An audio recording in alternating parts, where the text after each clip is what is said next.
Spectroscopy, atomic and molecular spectroscopy.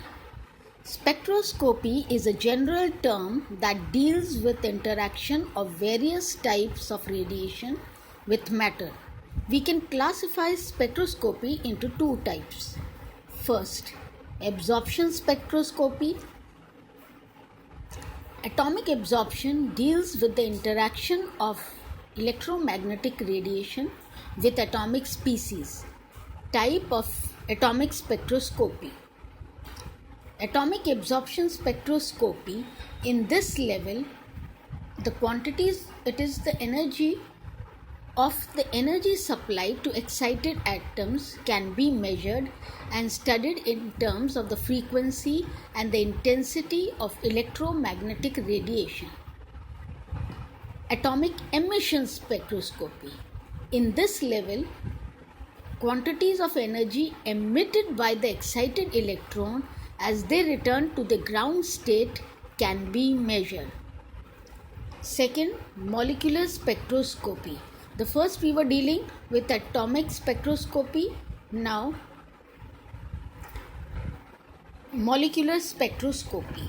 Molecular spectroscopy deals with the interaction of electromagnetic radiation with molecular species.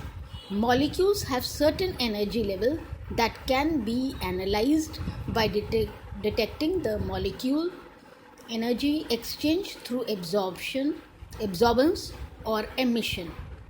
Examples of molecular spectroscopy: ultraviolet spectroscopy, fluorimetry, infrared spectroscopy, Raman spectroscopy, nuclear magnetic resonance spectroscopy, mass spectrometry, etc. Absorption and emission spectra. Now, the electrons surrounding the atomic nucleus are arranged in a series of levels of increasing energy. Each element has a fixed number of electrons in a unique configuration. Therefore, each element has its own distinct set of energy levels. When the electron jumps amongst the energy level in an atom, energy is emitted or absorbed in the form of electromagnetic radiation, and this radiation produces spectral lines of frequencies or wavelength associated with an atom. This is called atomic spectra. The emission and absorption of light take place in a particular manner. All forms of electromagnetic radiation interacts with the matter in the process of emission and absorption. The radiation propagates in a wave-like fashion, but in interaction with the matter, the radiation behaves as a photon, having certain amount of energy equal to h nu, moving at the speed of light. Each electron resides usually in its ground state, that is its lowest energy states, as shown in figure, this is the ground state. When an atom absorbs a sufficient amount of energy, the electron moves to the higher states, and these higher states, or an electron, when in this is known as an excited states. This is as shown in figure. These are all excited states, and this is the ground state.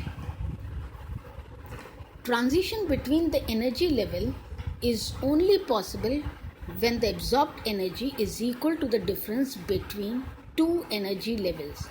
The spectrum of radiation emitted by a substance that has absorbed energy is called emission spectra.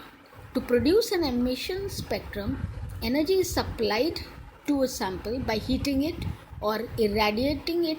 As a result of this, electrons reaches to the excited state. The excited state, we know that in excited state, the electron cannot stay for long, so therefore it is unstable, and it comes back to the ground state by emitting radiation of suitable wavelength or frequency.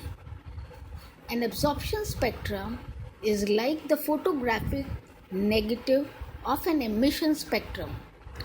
A continuum of radiation is passed through a sample which absorbs radiation of certain wavelengths. The missing wavelength, which corresponds to the radiation absorbed,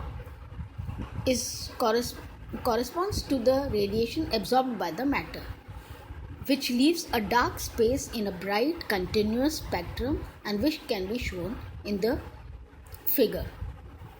Now, emission spectra, bright lines in this figure, you can see bright lines on a dark background.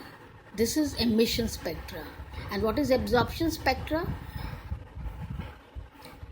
Emission spectra was a bright lines on a dark background, whereas opposite to this is absorption spectra, dark lines on a bright background. And this is the figure which can be shown: continuous spectra, emission spectra, and absorption spectra. So therefore this is a comparative figure and you can understand it easily.